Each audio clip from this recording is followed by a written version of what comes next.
देख रहे हैं स्टार न्यूज़ मधुबनी। मैं मोहम्मद अजहर हुसैन। इस वक्त हमारी मौजूदगी भलनी में है और ये जो कलवाही को ये रास्ता जोड़ती है मुख्य सड़क पर है। और आप हमारे पीछे देख पा रहे हैं ये जो वायर जो है रात के आंधी में जो है गिरा पड़ा हुआ है, मगर इसको देखने वाला कोई नहीं है। और ये जो वायर जो है खतरे का संकेत जो है दे रही है। हो सकता है लाइट आवे और कई लोगों की जो है जीवन पर जो है ये जो है पूरा जो है असर कर सकता है, कहीं की जान जा सकती है। ये जो रोड पर जो है आप देख पा रहे हैं जो वायर जो पड़ा हुआ है रात से ही पड़ा हुआ, मगर अभी जो है 12 बज रहा है, मगर 12 बजे तक जो है इस वायर को जो है वो जो है अभी तक जो है ठीक नहीं कर पाया है। इससे जो है काफ़ी जो है यहाँ के जो ग्रामीण है काफ़ी आक्रोशित है।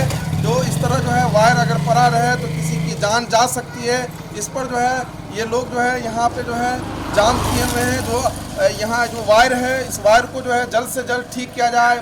बताते चले जो आज जो है 20 मई है, आज लोकसभा का चुनाव है। ऐसे में जो है जो मतदाता अपने घर से निकल रहे हैं और मुख्य सड़क पर जो है वायर पड़ा हुआ है, कहीं ना कहीं ये जो खतरे का संकेत जो है दे रही है। क्या नाम हुआ आपका? ये जो वायर जो है रात से ही गिरा हुआ, रात के गिरा हुआ, अंधेरे में गिरा, अंधेरे में। क्या कहेंगे? क्या कहेंगे? अंधेरा अंदर नहीं आया है।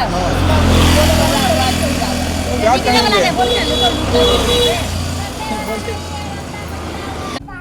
तो वायर तो गिरा ही हुआ है, मगर आप देख पा रहे हैं जो ये जो बिजली का पोल है ये भी किस तरह झुका हुआ है। ये काफ़ी खतरे का संकेत दे रही है।